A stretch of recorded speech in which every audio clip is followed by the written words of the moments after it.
many people come into our gym and they look at it, and from a visual perspective, they don't see the things that they're familiar with from,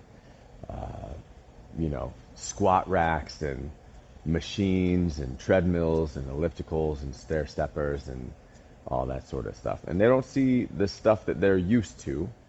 And so they're like, well, how is this going to get me into the shape that I want to be in? Right? And in general, most people coming into a gym are looking to be in better shape than they are, right? Because they want to lose fat on their body, build a little bit of muscle, and show up a little better each day so they can feel good in the skin that they're in, and then also apply that better shape outside of the gym, right? So whatever activities they like to do, most people have activities that they like to do if they're actively pursuing a fitness goal.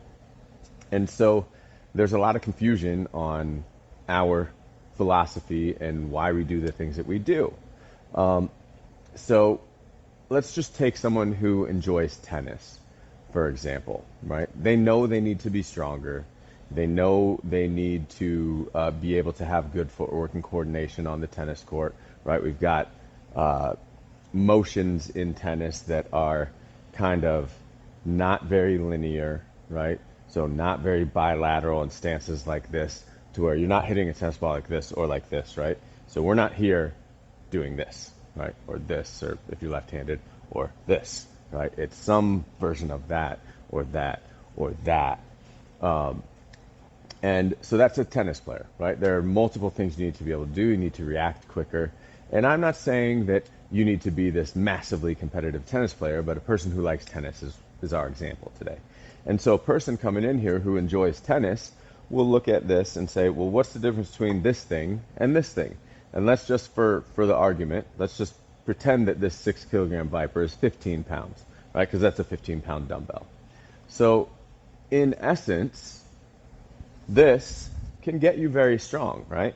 I can do a lot of things with this that are really good for a perspective of tennis, right? But there are some things that maybe better suit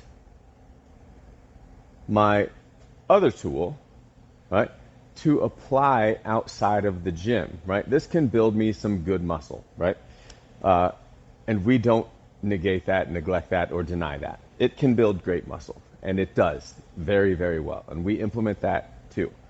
But when we take something like the Viper Pro, one of the things I like to do is apply that to movement, right? So we look at a tool like this to where we can still load the body. You see these ones are, someone didn't put that back right. You see these ones are 10 kilograms, 12 kilograms, 20 kilograms, 32. So for us Americans, we've got, about 22 pounds.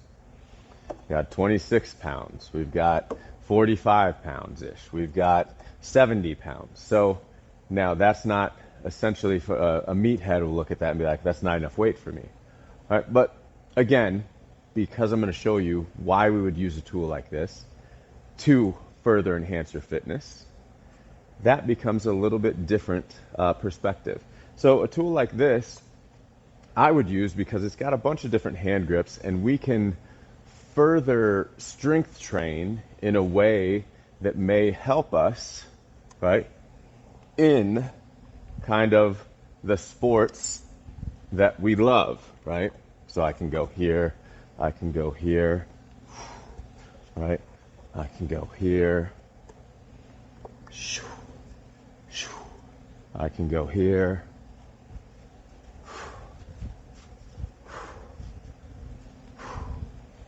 right? And so I can now load my movement with weight, right? Not just a linear aspect of movement, but I can load athletic movement with external weight, or resistance, as we'd like to call it. So we would use this to get not only that muscle that we want, but to actually be able to apply that muscle in directions and movements that we want to do outside of the gym.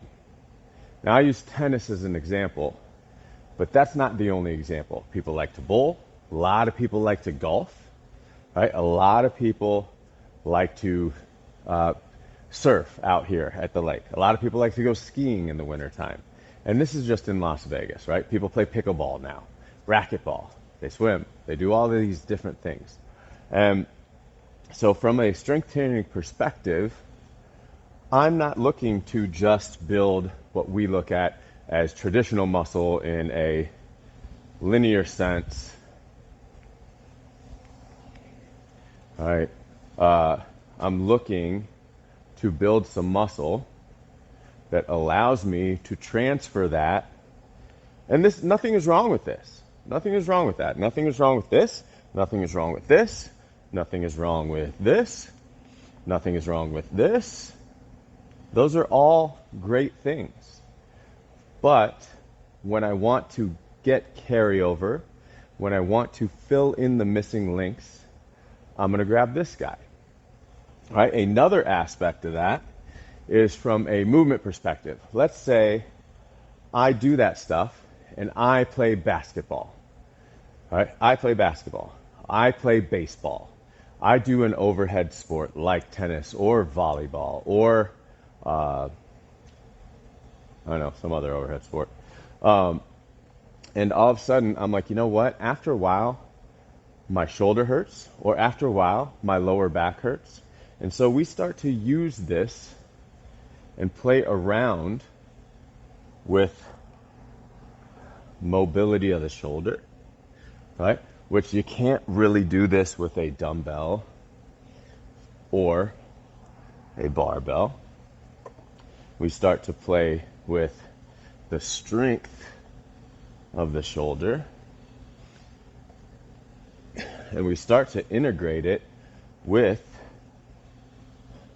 the rest of our body in a way